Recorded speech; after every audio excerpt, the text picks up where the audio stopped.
साधना plus पर उत्तराखंड की खबरें देख रहे हैं आप और मैं हूं आपके साथ पूजा अग्रवाल। शुरुआत करेंगे इस वक्त की अहम खबरों के साथ।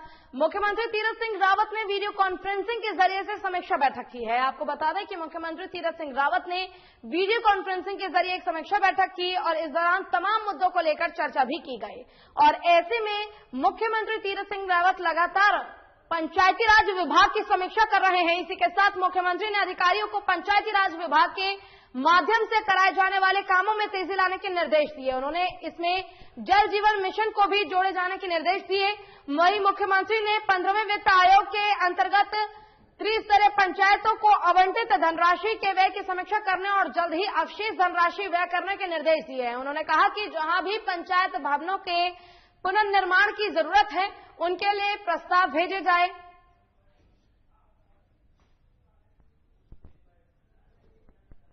नहीं, 2022 के लिए कुछ नहीं हुआ। सल्ट के लिए हमने बेशक इसमें चर्चा की है। हाँ, 2022 के लिए हमने सभी मंत्रियों को कहा है कि वे अपनी परफॉर्मेंस ये मान के चलें कि आप जनता के लिए कितना अच्छे से अच्छा कर सकते हैं।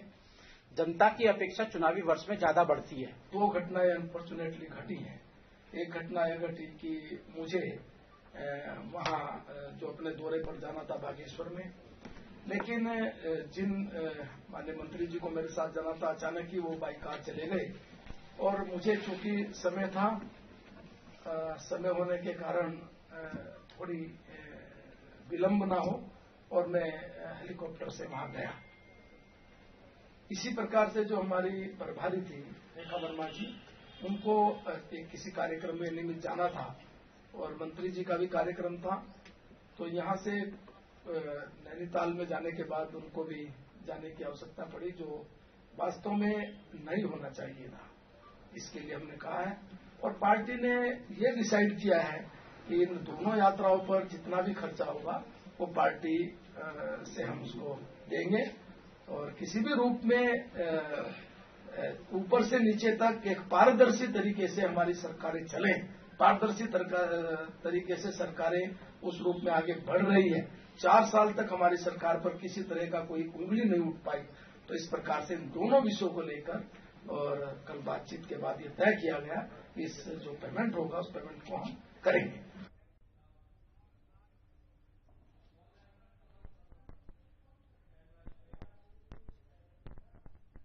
और इसी पर अधिक जानकारी के लिए हमारे साथ फोन लाइन पर कमल शर्मा जी जुड़ चुके हैं, हमारे ब्यूरो चीफ। कमल जी, आपसे सबसे पहले तो जानना चाहूंगी कि मुख्यमंत्री तीरथ सिंह रावत ने एक समीक्षा बैठक की। इस दौरान पंचायती राज को लेकर भी चर्चा की गई। इस दौरान इस विभाग को लेकर भी कई बातें की गई हैं, क्या कुछ पूरी जानकारी है?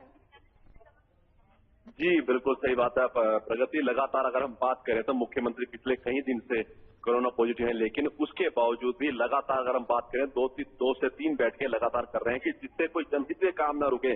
अधिकारियों से लगातार वार्ता कर रही है, विजुअलों के माध्यम से वार्ता कर रहे हैं। आज खुद उन्होंने अभी हम लोगों के साथ भी विजुअल जुड़े थे और उन्होंने हमारे साथ प्रेस वार्ता भी करी है। उन्होंने सारी डिटेलें से बताई। वहीं अगर बात करें तो उन्होंने ग्राम विकास को लेकर तो उन्होंने जितनी भी चीजें थी उसको लेकर उन्होंने कहा कि योजनाओं में जितनी भी जनहित की योजनाएं हैं किसी प्रकार की कोई दिक्कत नहीं आनी चाहिए। पारदर्शिता, ईमानदारी और किसी भी काम में कोई फंड की वो नहीं पड़ेगी दिक्कत भी, और जल्दी से जल्दी इस काम को निपटाएं क्योंकि हमारे पास समय बहुत कम है।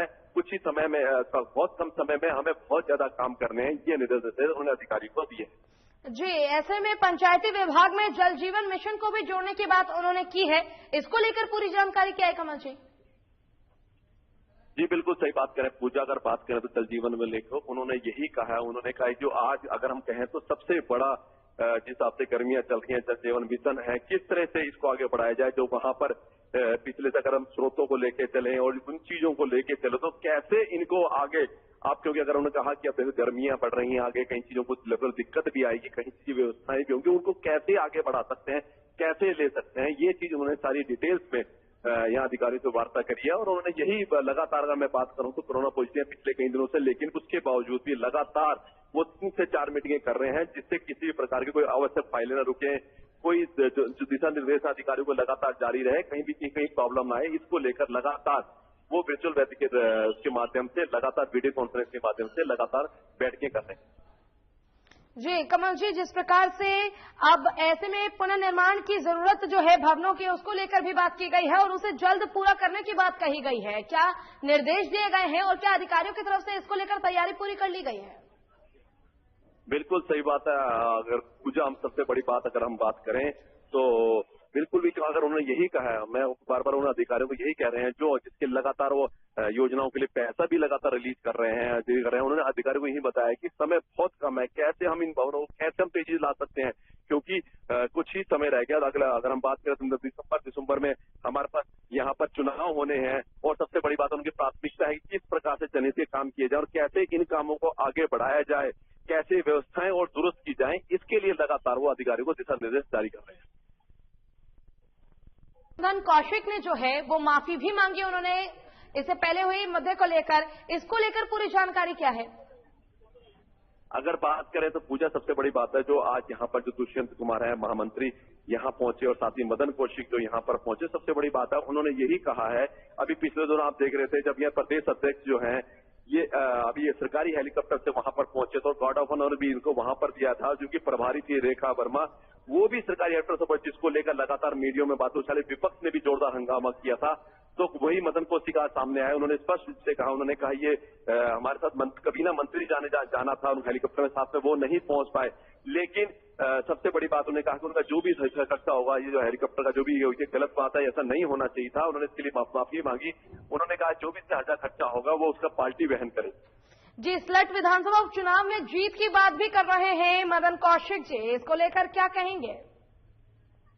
बिल्कुल सही बात है। अगर मैं बताऊं कि यहाँ जो स्लट विधानसभा का चुनाव है जो यहाँ 17 अप्रैल को होना है, उसके लिए यहाँ पर कल मीटिंग भी हुई है और जो वहां पर चुनाव संयोजन समिति थी उसमें 4 से 5 सदस्य और भी बढ़ाएगा। उनका यही कहना है, उन्होंने कहा पूरी भारतीय जनता पार्टी की एक संयुक्त रूप से वहां काम करेगी और जो सल्ट विधानसभा है वहां भारतीय जनता पार्टी जीतेगी। उन्होंने कहा कि अभी भी अगर हम बात करें तो पूरे देश में लगातार मोदी की लहर लगातार और बढ़ रही है, उसका फायदा जो है यहाँ चुनाव में भी मिलेगा। जी बिल्कुल, जिस प्रकार से हम देख पा रहे हैं कमल जी की 2022 चुनाव को लेकर और वहीं अब उपचुनाव को लेकर भी बीजेपी जो है वो लगातार सक्रिय है, तो ऐसे में क्या लगता है केंद्र सरकार के जो फैसले हैं वो कहीं ना कहीं जो राज्य सरकार है, राज्य में बैठी बीजेपी सरकार है, चाहे वो काम कितना भी जनता के लिए कर रही हो, लेकिन जनता इसका सीधा प्रभाव राज्य में बैठी सरकार के ऊपर पड़ सकता है? बिल्कुल सही बात है। उन्होंने आज स्पष्ट रूप से कहा, उन्होंने केंद्र की और राज्य की योजनाएं जितनी भी हैं इसका फायदा हमें आगे चुनाव मिलेगा। और बातचीत अगर उन्होंने सल्ट विधानसभा तो उन्होंने बोला कि उन्हें लगातार हम पूरी जो भी हमारे त्रिवेंद्र सरकार के 4 वर्ष के कार्य थे और जितने भी कार्य थे उसका फायदा मिलेगा और पूरी भारतीय जनता पार्टी पूरी ताकत से सल्ट का चुनाव लड़ेगी और जीतेगी। उन्होंने ये भी कहा, उन्होंने ये तो है ही, और आगे जो हम बात करें जो पहले 57 सीटें थी, अब 60 से अधिक का जो हमारा भारतीय जनता का टारगेट है और भारतीय जनता पार्टी उस टारगेट को पूरा अचीवमेंट करेगी। जी, स्लट विधानसभा उपचुनाव को लेकर क्या कुछ कयास लगाए जा रहे हैं, क्योंकि हर पार्टी अपने तरफ से कोशिश कर रही है और अपनी पूरी ताकत झोंक दी है इस उपचुनाव में लेकर, तो क्या कुछ कयास लगाए जा रहे हैं कमल जी? बिल्कुल सही बात है पूजा। अगर बात करें सल्ट चुनाव को लेकर, अभी कांग्रेस पार्टी ने भी अपना प्रत्याशी घोषित नहीं किया, बीजेपी ने भी घोषित नहीं किया है, लेकिन तैयारियां दोनों जोरों पे हैं। वहीं अगर बात करें भाजपा कांग्रेस दोनों पूरी तैयारी में जुटी हुई है। उनका यही कहना है कि उनका कि जल्दी से चुनाव होंगे और यहाँ पर कहीं ना कहीं दोनों पार्टियां दावा कर रही है 17 अप्रैल को यहाँ पर चुनाव होने और होली के बाद यहाँ पर नॉमिनेशन होने हैं।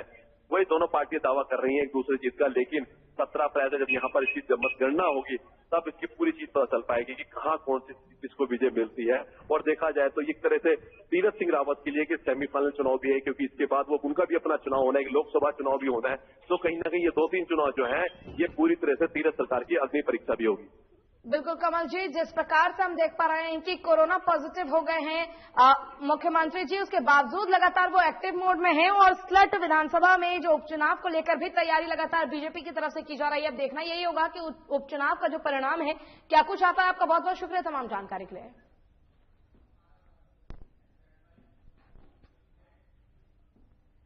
अगली खबर हरिद्वार से है, जहां कैबिनेट मंत्री गणेश जोशी ने पतंजलि योगपीठ पहुंचकर स्वामी रामदेव और आचार्य बालकृष्ण से मुलाकात की।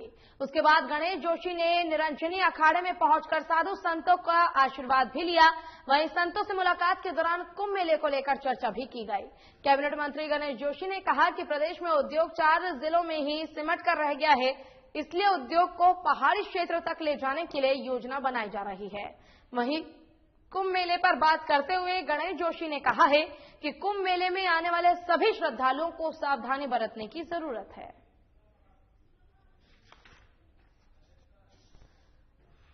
उन्होंने क्योंकि संतों के प्रेमी हैं, उनका बचपना यहीं बीता है, तो उन्होंने संतों का आशीर्वाद देने आए।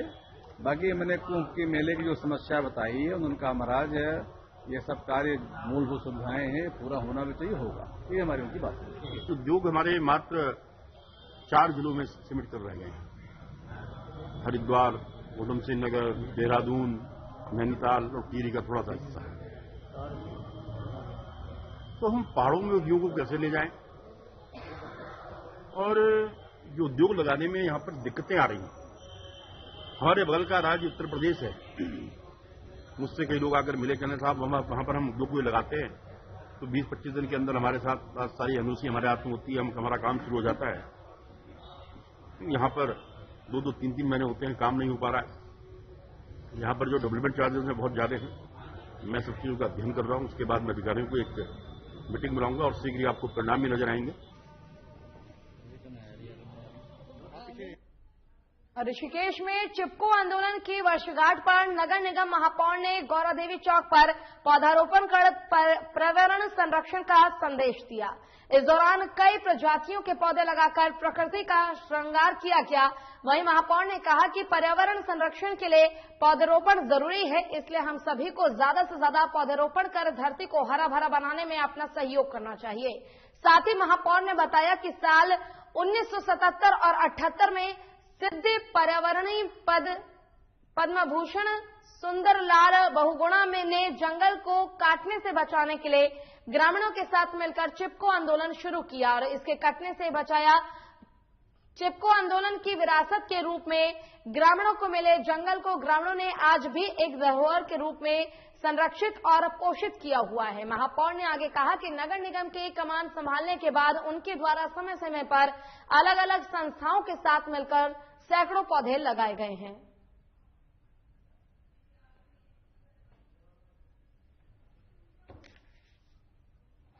ऋषिकेश में चिपको आंदोलन के वर्षगांठ पर नगर निगम महापौर ने गौरा देवी चौक पर पौधारोपण कर पर्यावरण संरक्षण का संदेश दिया।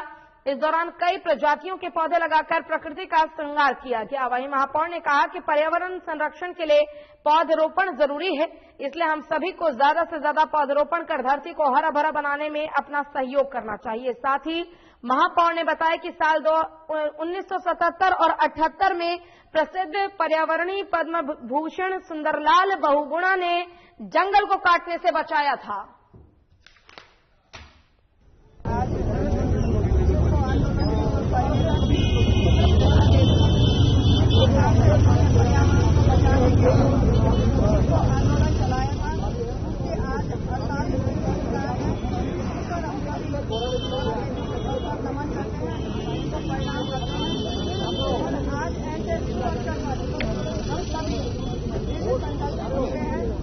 पर्यावरण को बचाने के लिए जो उनकी मुहिम थी, जो उन्होंने जिसको आंदोलन चलाया था, आज बहुत जरूरी हो गया है पर्यावरण को बचाना। तो हम सभी संकल्प लेते हैं कि हम ज्यादा से ज्यादा वृक्ष लगाएंगे और पर्यावरण को सुरक्षित और सुंदर बनाएंगे।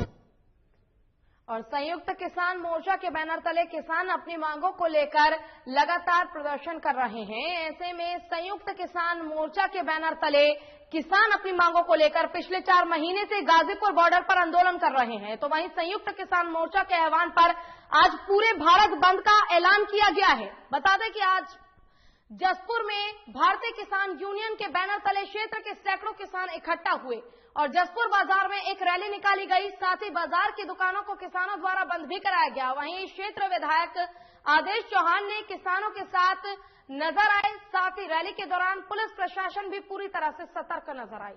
मौके पर किसान नेता सुरजीत ढिल्लों का कहना है कि शांतिपूर्वक आज रैली निकाली गई है, जिसमें किसानों द्वारा दुकानदारों से अपील की गई है कि अपनी अपनी दुकानों को बंद रखें और सभी का सहयोग भी रहा। साथ ही किसानों ने कहा कि पिछले 4 महीने से किसान आंदोलन कर रहे हैं और आज इस भारत बंद से किसान प्रधानमंत्री को जगाना चाहते हैं।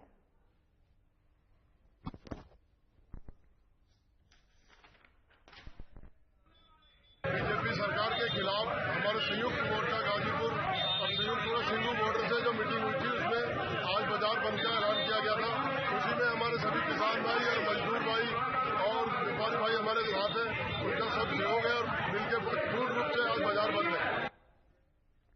अगली खबर पौड़ी गढ़वाल से है, जहां जिलाधिकारी डॉक्टर विजय कुमार जोगदंडे ने चाकसैंड क्षेत्रों में राजकीय महाविद्यालय का निरीक्षण किया। वहीं कोविड-19 के चलते निर्माण कामों में 80% तक के काम हो पाने के कारण उन्होंने संबंधित अधिकारियों और ठेकेदार कामों में तेजी लाते हुए 15 मई 2021 तक काम पूरा करने के निर्देश दिए। वहीं निरीक्षण से पहले उन्होंने राहु मंदिर और मजरा महादेव मंदिर में सहपरिवार दर्शन और पूजा अर्चना कर खुशहाली के लिए प्रार्थना की। इसके बाद उन्होंने तहसील कार्यालय चाकीसैंड का निरीक्षण और तहसील भवन के लिए चयनित भूमि का स्थलीय निरीक्षण भी किया। वहीं निरीक्षण के दौरान जिलाधिकारी ने चाकीसैंड बाजार में फैली गंदगी को देखते हुए संबंधित तहसीलदार को निर्देशित किया। गवर्नमेंट डिग्री कॉलेज का निर्माणाधीन भवन का निरीक्षण किया गया है। निर्माण कार्य ब्रिडकुल के माध्यम से किया जा रहा है और वहां पर अभी 80% से अधिक कार्य पूर्ण किया जा चुका है। उनका जो कार्य पूर्ण करने की जो तिथि थी वो जनवरी 2021 था। अभी उन्होंने उसका कोविड के वजह से इस वर्ष कार्य जो था थोड़ा सा समय ले रहा है। अभी मई 2021 तक कार्य पूर्ण करने के लिए ठेकेदार को और वहां के जो ब्रिडकुल के जो जेई और ई वहां उपस्थित थे उनको निर्देश जारी कर दिया है। कार्य का गुणवत्ता का जांच किया गया है और वर्तमान में ठीक पाया गया है। वहां पे एक दीवार बनाने के लिए निर्देश जारी कर दिया है। साथ में सुरक्षा के लिए जाली लगाने के लिए भी मैंने अनुरोध किया है, उसको भी उन्होंने स्वीकार कर लिया। जल्दी से जल्दी पूर्ण कर लिया जाएगा। इसके अलावा तहसील का निरीक्षण भी मैंने आज किया है। चाकीसैंड तहसील में निरीक्षण किया है। रामनगर में वरिष्ठ पुलिस अधीक्षक नैनीताल प्रीति प्रियदर्शनी के निर्देश अनुसार आगामी होली और शब बारात के चलते आपसी सौहार्द शांति बनाए रखने के लिए शांति और अमन कमेटी की बैठक का आयोजन किया गया। वहीं इस बैठक में होली पर्व और शब बारात दृष्टिगत केंद्र और राज्य सरकार द्वारा दी गई गाइडलाइन के अनुसार आपसी भाईचारे के साथ मनाए जाने की अपील की गई और सभी को निर्देशित किया गया कि होली रंगों का पर्व है, इसके आपसी भाईचारे के साथ मनाएं। वहीं एसपी सिटी जगदीश चंद्र ने क्षेत्रवासियों से शांति व्यवस्था बनाए रखने के लिए लोगों से अपील की है। पुलिस का सहयोग करने की भी अपील की है।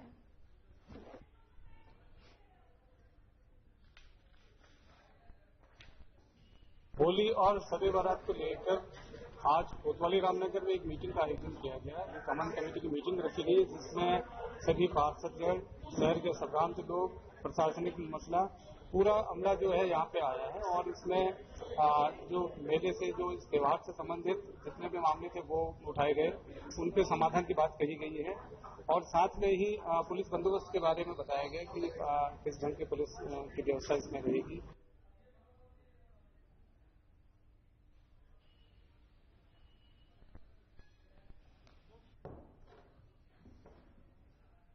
रामनगर की एक खबर, जहां पर वरिष्ठ पुलिस अधीक्षक नैनीताल प्रीति प्रियदर्शनी के निर्देशानुसार आगामी होली और शब बारात के चलते आपसी सौहार्द शांति बनाए रखने के लिए शांति और अमन कमेटी के बैठक का आयोजन किया गया।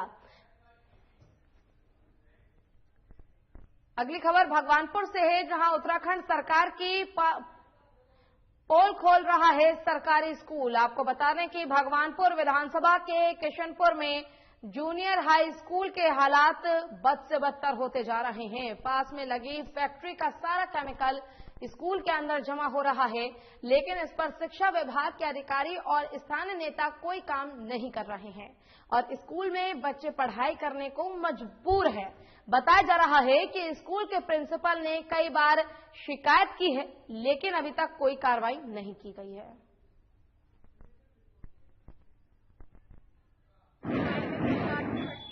जो मेरे सहेली या दोस्त थे वो स्कूल में आ नहीं पा रहे गंदे पानी की वजह से, क्योंकि उनके माँ बाप जो उन्हें भेज रहे हैं गंदा पानी कर रहा है। ये हमारे स्कूल में बहुत समस्या आ रही है, तो इस पानी की हमारे पानी में बहुत दिक्कत हो रही है इस पानी की वजह से। बहुत मुश्किल है कि हम या तो मॉर्टिन वगैरह जलाते हैं, करते हैं। फैन, हमें सर्दी में भी फैन चलाना पड़ता था पहले, जिससे कि थोड़ा मच्छर बाहर निकल जाए, उसके बाद फिर पढ़ाई कराई जाती है बच्चों को। तो ये विषम परिस्थितियां हैं जिसमें हम काम कर रहे हैं। शिकायत मेरे संज्ञान में नहीं है। अगर आपने इस प्रकार की कोई शिकायत संज्ञान में है तो मैं तुरंत उसका स्कूल का भी निरीक्षण करवा लूंगा, और अगर वास्तव में पंचवटी का पानी अगर स्कूल के अंदर गया है तो निश्चित रूप से कार्रवाई होगी। वो पंचवटी की जिम्मेदारी है कि वो अपना पानी सही ढंग से निस्तारित कर। क्योंकि एनएचआई का जो एनआईएच की जिम्मेदारी है, जिसका नाला है वो उसकी जिम्मेदारी है। अगर ये पाया जाएगा कि एनआईएच की तरफ से अगर कोई ढिलाई है तो उनको भी निर्देशित किया जाएगा कि वो अपने नाले को सही सलामत रखें ताकि पानी का कहीं कोई अवरोध न हो।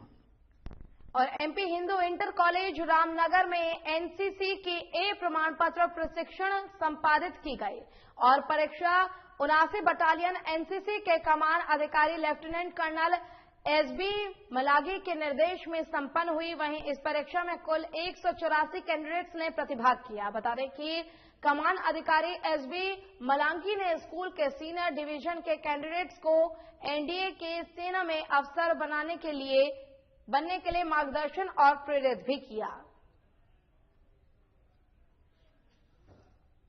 6 विद्यालयों के 183 कैडेट्स ए सर्टिफिकेट का एग्जाम देने के लिए आए हैं और ए सर्टिफिकेट के बाद इनका बी के लिए, यानी जब ये क्लास 11th में जाएंगे तो बी सर्टिफिकेट के लिए ये जो है एनरोलमेंट करेंगे क्लास 11th में, और क्लास 12th में जाकर के इनका बी सर्टिफिकेट कंप्लीट होगा, यानी 2 साल का टेन्योर होता है।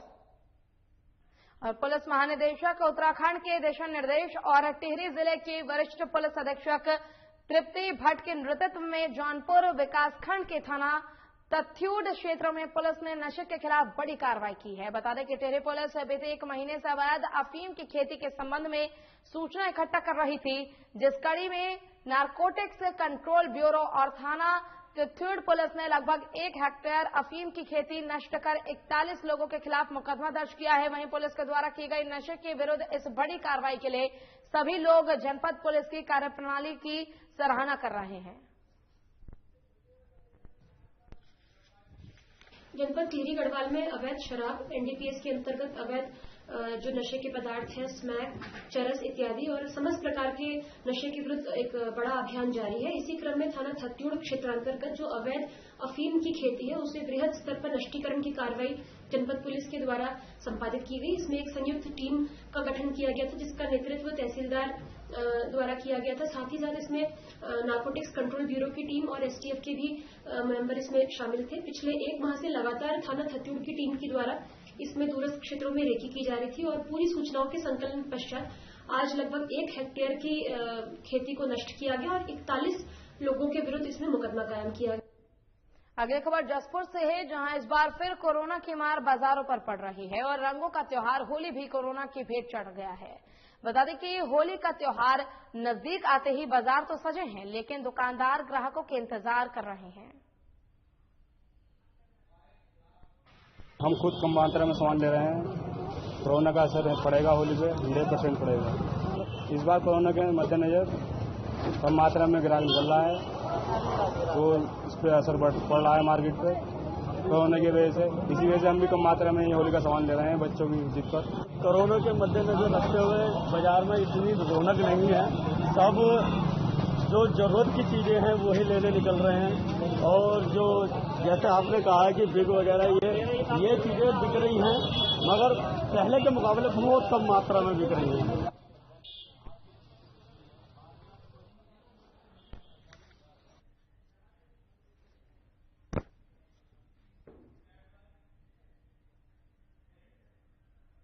और अगली खबर देहरादून से है, जहां बीजेपी प्रदेश कार्यालय में एक प्रेस कॉन्फ्रेंस का आयोजन किया गया है। ऐसे में बीजेपी के जो तमाम मंत्री हैं इसमें शामिल हुए। बीजेपी प्रदेश कार्यालय में ये बैठक आयोजित की गई, प्रेस कॉन्फ्रेंस किया गया। प्रदेश कार्यालय में बीजेपी उत्तराखंड के प्रदेश प्रभारी दुष्यंत कुमार गौतम ने प्रेस कॉन्फ्रेंस की। वहां कुछ दिन पहले हुए हेलीकॉप्टर विवाद और गार्ड ऑफ ऑनर के मामले में भी उत्तराखंड के बीजेपी प्रदेश अध्यक्ष मदन कौशिक ने माफी मांगी है और कहा है कि हेलीकॉप्टर का पूरा खर्चा बीजेपी उठाएगी। इसके साथ ही प्रदेश अध्यक्ष मदन कौशिक ने बताया कि स्लट चुनाव को लेकर बीजेपी ने 6 दिग्गज नेताओं को मैदान में उतारा है। उनमें से जल्द ही उपचुनाव के लिए प्रत्याशी की घोषणा की जाएगी। इसके साथ ही बीजेपी के प्रदेश प्रभारी दुष्यंत कुमार गौतम ने कहा कि स्लट विधानसभा उपचुनाव में पार्टी को बड़ी जीत हासिल करनी है और 2022 के विधानसभा चुनाव में इसे दोहराना है। वहीं उन्होंने पार्टी नेताओं और कार्यकर्ताओं का आह्वान किया कि वे मिशन इलेक्शन में जुट गए। नहीं, 2022 के लिए कुछ नहीं हुआ। सल्ट के लिए हमने बेशक इसमें चर्चा की है। हाँ, 2022 के लिए हमने सभी मंत्रियों को कहा है कि वे अपनी परफॉर्मेंस ये मान के चलें कि आप जनता के लिए कितना अच्छे से अच्छा कर सकते हैं। जनता की अपेक्षा चुनावी वर्ष में ज्यादा बढ़ती है। 2 घटनाएं अनफॉर्चुनेटली घटी हैं। एक घटना यह घटी कि मुझे वहां जो अपने दौरे पर जाना था बागेश्वर में, लेकिन जिन माननीय मंत्री जी को मेरे साथ जाना था, अचानक ही वो बाई कार चले गए और मुझे चूंकि समय था, समय होने के कारण थोड़ी विलंब ना हो और मैं हेलीकॉप्टर से वहां गया। इसी प्रकार से जो हमारी प्रभारी थी रेखा वर्मा जी, उनको एक किसी कार्यक्रम में नियमित जाना था और मंत्री जी का भी कार्यक्रम था, तो यहां से नैनीताल में जाने के बाद उनको भी जाने की आवश्यकता पड़ी, जो वास्तव में नहीं होना चाहिए था। इसके लिए हमने कहा है और पार्टी ने ये डिसाइड किया है कि इन दोनों यात्राओं पर जितना भी खर्चा होगा वो पार्टी से हम उसको देंगे और किसी भी रूप में ऊपर से नीचे तक एक पारदर्शी तरीके से हमारी सरकारें चलें। पारदर्शी तरीके से सरकारें उस रूप में आगे बढ़ रही है। 4 साल तक हमारी सरकार पर किसी तरह का कोई उंगली नहीं उठ पाई, तो इस प्रकार से इन दोनों विषयों को लेकर और कल बातचीत के बाद ये तय किया गया कि इस जो पेमेंट होगा उस पेमेंट को। चलिए, इसी के साथ उत्तराखंड की खबरों में फिलहाल के लिए बस इतना ही। खबरों का सिलसिला लगातार आगे भी जारी है। आप देखते रहिए साधना प्लस। नमस्कार।